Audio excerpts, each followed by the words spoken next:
Ceci est une Bible.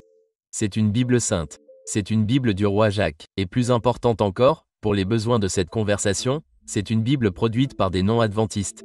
Et je vais vous lire quelques commentaires de cette Bible dans un instant. En fait, j'avais prévu de publier cette vidéo à une date ultérieure, mais il s'est passé des choses qui m'ont poussé à avancer celle-ci dans la file d'attente de production. Si vous ne le savez pas, nous avons réalisé une mini-série sur la tragédie des siècles dans le cadre de notre série Rebooting Adventism, et une partie de cela impliquait de répondre à de nombreuses accusations portées contre l'Église adventiste du 7e jour qui enseignait l'hérésie. Et comme je l'ai dit, quelque chose s'est produit qui m'a fait réorganiser le programme. J'ai été contraint de parler très tôt de quelque chose appelé le bouc émissaire, et laissez-moi vous montrer pourquoi. Et les adventistes du 7e jour, que nous aimons, comme nous vous aimons, mais vous êtes dans une secte. Et donc quand on parle de toute cette idée de pourquoi on appelle ça une secte, aussi dans mon livre, Elsie, bravo à EJ, il parle de, écoutez bien ça. Satan est un bouc émissaire et le porteur ultime du péché pour nous. Donc, et ils utilisent le passage du Lévitique pour ça, n'est-ce pas? Lisons ce qu'il dit ici. Les adventistes à tous les niveaux de l'adventisme, enseignent que Satan est le bouc émissaire et le porteur du péché. Référencés dans Lévitique 16. Leur déclaration de foi doctrinale officielle, le 7e jour de la fin, croit que c'est une citation de vous tous.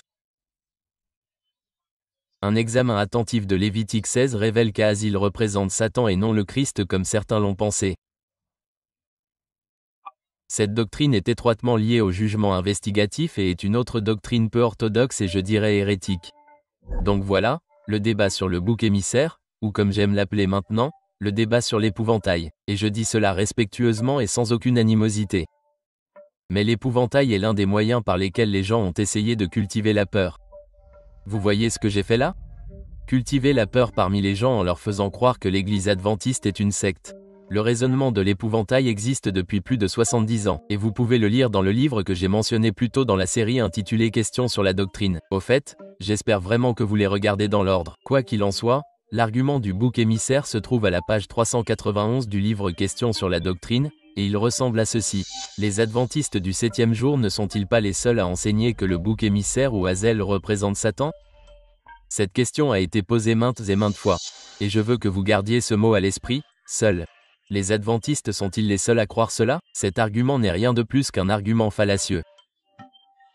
En fait, c'est un argument fallacieux qui n'a aucune validité, car les adventistes ne sont pas les seuls chrétiens à croire que le bouc émissaire connu sous le nom d'Azel représente un démon ou Satan lui-même.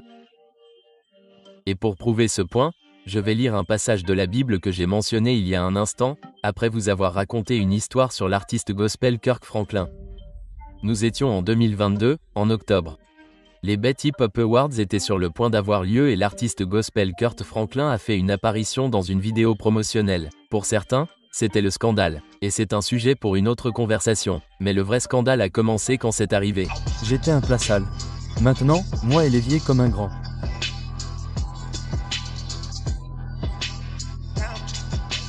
Ce fut un court instant, mais c'était un moment qui est rapidement devenu viral. Et quand c'est devenu viral, beaucoup de gens étaient immédiatement dans tous leurs états. Si vous ne savez pas ce qu'est un moment de nervosité, d'excitation ou d'agitation, c'est à cause de ce que Kirk Franklin venait de dire.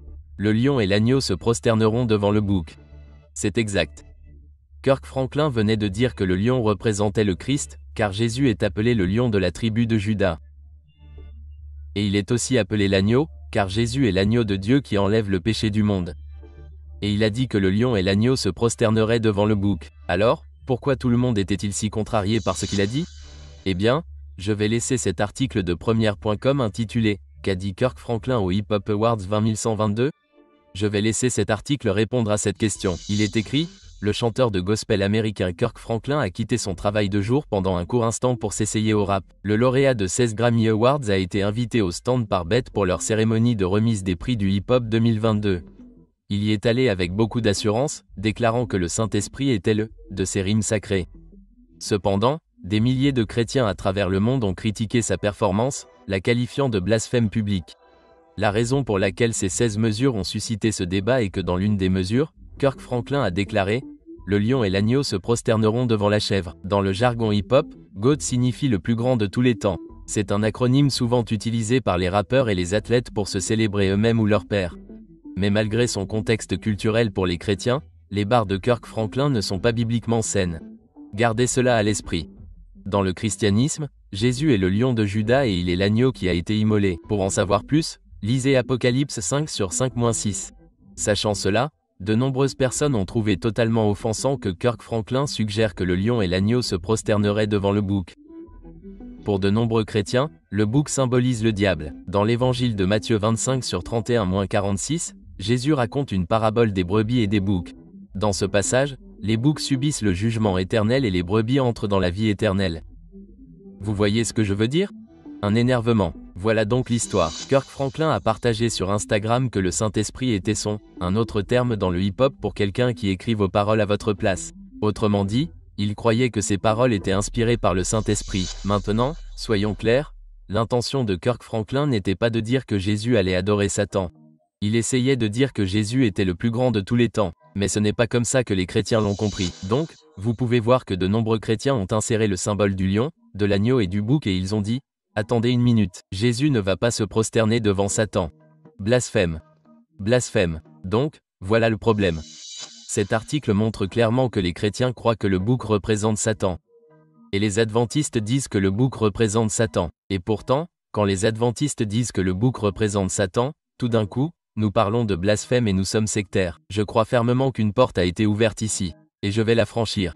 Et je veux que vous la franchissiez également. Cette porte est la porte de la pensée, car beaucoup d'entre nous, dans le christianisme, ne réfléchissent pas. Nous n'étudions pas par nous-mêmes. Nous réagissons simplement aux choses. Et l'une des choses auxquelles nous avons réagi, ce sont les affirmations selon lesquelles l'Église adventiste est une secte. Et depuis plus de 70 ans, les adventistes du 7e jour sont qualifiés de sectaires et de sectaires pour de nombreuses raisons, y compris notre croyance concernant l'identité du bouc émissaire. Comme je l'ai mentionné plus tôt dans cette série, nous avons parlé du livre de 1957 Questions sur la doctrine, qui est une réponse aux questions que les chrétiens posent aux adventistes depuis des décennies, pour voir s'ils doivent être classés dans la catégorie des sectes. Évidemment, les adventistes ne sont pas les seuls à croire que le bouc émissaire ou Azel représente Satan, car comme l'article que nous avons lu l'a mentionné, tout le monde était dans tous ces états à cause de ce que Kirk Franklin a dit.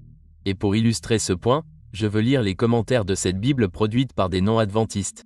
Il est dit, la signification et l'importance du mot bouc émissaire ont suscité de nombreuses spéculations.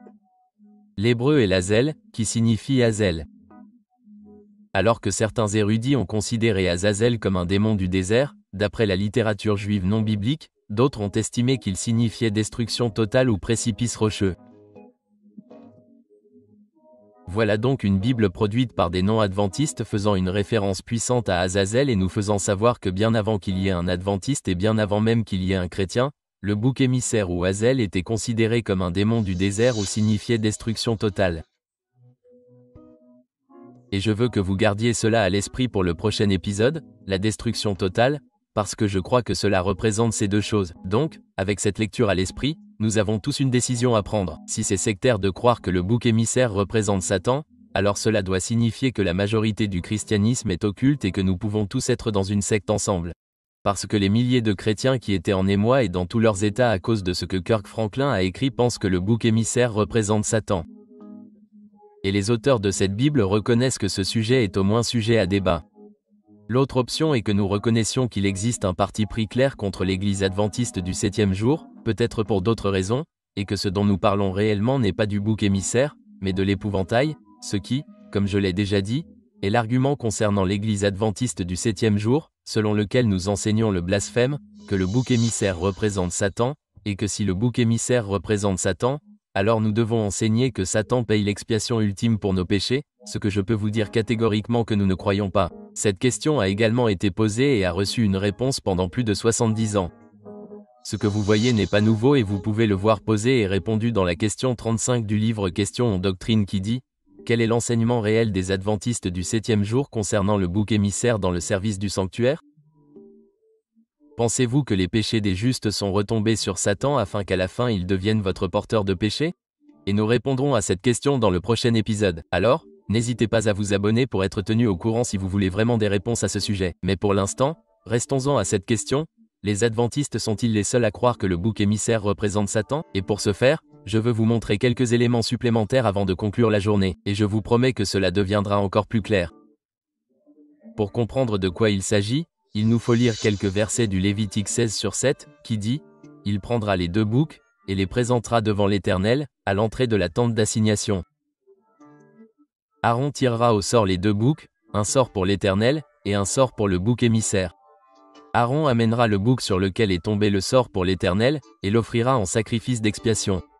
Le bouc sur lequel est tombé le sort pour être le bouc émissaire sera présenté vivant devant l'Éternel, afin de faire l'expiation avec lui, et de le laisser aller comme bouc émissaire dans le désert. Les voilà, le bouc émissaire et le bouc pour l'Éternel. Deux boucs qui ont été choisis un jour appelé le jour des expiations. Et nous entrerons dans les détails à ce sujet dans le prochain épisode. Mais pour l'instant, nous devons découvrir qui est ce bouc et confirmer que les adventistes ne sont pas les seuls à croire que ce bouc est. Comme je l'ai déjà lu, le mot pour bouc émissaire est utilisé. Le bouc émissaire en hébreu est Azazel. Et pour savoir ce que les autres pensent de ce bouc, tapons Azazel dans Google et voyons ce que nous trouvons. Si vous cliquez sur l'onglet Images, vous verrez immédiatement des images de figures démoniaques, dont certaines ont été utilisées pour représenter Satan et d'autres types de démons. Vous verrez également une image tirée des bandes dessinées Marvel. Et dans les films X-Men, le personnage d'Azazel est dessiné et représenté de manière à ressembler aux représentations populaires de Satan. Et cela tout simplement parce qu'il a toujours été largement admis que le bouc émissaire représentait les forces du mal. Vous pouvez le voir ici dans cet article de Bratanica.com qui dit qu'Azazel dans les légendes juives était un démon ou un esprit maléfique à qui, dans l'ancien droit de Yom Kippur, le jour des expiations, un bouc émissaire était envoyé pour porter les péchés du peuple juif. Deux boucs mâles étaient choisis pour le rituel, l'un était désigné par tirage au sort pour le Seigneur, l'autre pour Azazel. Il est ensuite dit qu'après que le grand prêtre ait symboliquement transféré tous les péchés du peuple juif sur lui, il a été envoyé pour le sacrifice. Le bouc émissaire, le bouc destiné à Azazel fut conduit dans le désert et jeté dans un précipice pour y mourir. Azazel était la personnification de l'impureté et dans les écrits rébbites ultérieurs, il était parfois décrit comme un ange déchu. J'espère que vous avez compris. Un ange déchu. Pendant des milliers d'années, on a cru qu'Azazel représentait un démon ou un esprit maléfique et que ce bouc était parfois décrit dans les écrits rébbites juifs comme un ange déchu. Question: qui la Bible décrit-elle comme l'ange déchu? Nous avons abordé ce sujet dans cette mini-série sur la grande controverse et c'est très clair. Dans Ésaïe 14h12, il est dit: comment es-tu tombé du ciel, ô Lucifer, fils de l'aurore? Comment es-tu abattu à terre, toi qui affaiblis les nations? Dans ce verset, Lucifer est identifié comme l'ange déchu originel et celui qui affaiblit les nations. En d'autres termes, Lucifer est identifié comme l'origine du péché. Et je veux que vous gardiez cela à l'esprit pour le prochain épisode. L'initiateur du péché est celui qui est finalement responsable de l'émergence du péché. Et encore une fois, vous verrez pourquoi c'est si important dans le prochain épisode. Mais pour l'instant, j'ai une dernière chose à vous montrer, et elle est tirée d'un article aussi chrétien que possible sur Christianity.com.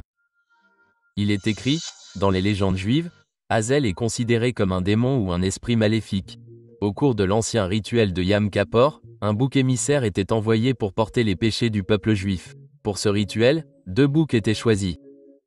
L'un était désigné pour le Seigneur et l'autre pour Azazel par tirage au sort, comme décrit dans Lévitique 16/8. Lisez-le par vous-même sur Christianity.com, et non sur 7dayadventist.com. Il est écrit qu'Azazel est considéré comme un démon ou un esprit maléfique.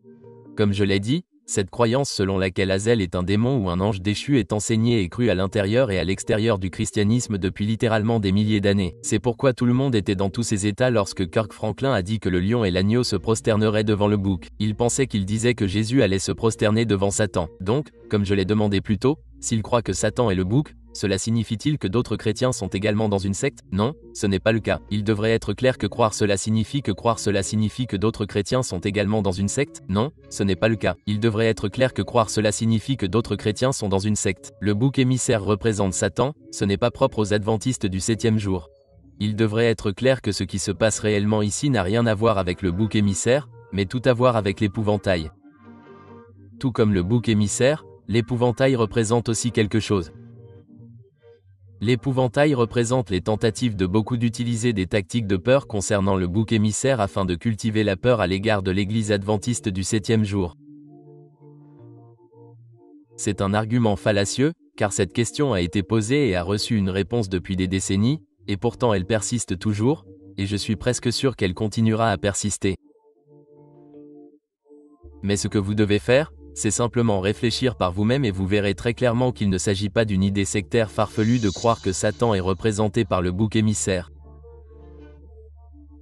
Maintenant, vous pouvez ne pas être d'accord, mais soyez au moins suffisamment honnête intellectuellement pour faire ce que l'article de Christian.com a fait et ce que ce commentaire biblique non-adventiste a fait, c'est-à-dire dire qu'Ahazal est un terme mentionné dans la Bible, en particulier dans le contexte de l'Ancien Testament. Mais sa signification et son importance ont été débattues parmi les universitaires. Au pire, c'est discutable. Je crois, tout comme les autres chrétiens qui se sont énervés à propos de Kirk Franklin, que le bouc émissaire représente Satan. Et je respecte votre position si vous n'êtes pas d'accord, mais s'il vous plaît, arrêtons toutes ces accusations de secte, car elles ne sont fondées sur rien de solide. Il y a tellement plus de choses à discuter sur ce sujet. Et dans le prochain épisode, nous approfondirons encore ce sujet pour découvrir pourquoi, en répondant à la question vieille de 70 ans pour la 70e fois. Quel est l'enseignement réel des adventistes du 7e jour concernant le bouc émissaire dans le service du sanctuaire? Pensez-vous que les péchés des justes sont retombés sur Satan pour qu'à la fin, il devienne votre porteur de péché? Je vous promets que la réponse à cette question vous mettra au défi et vous apportera de l'espoir pour notre avenir éternel. J'espère vous revoir, que Dieu vous bénisse.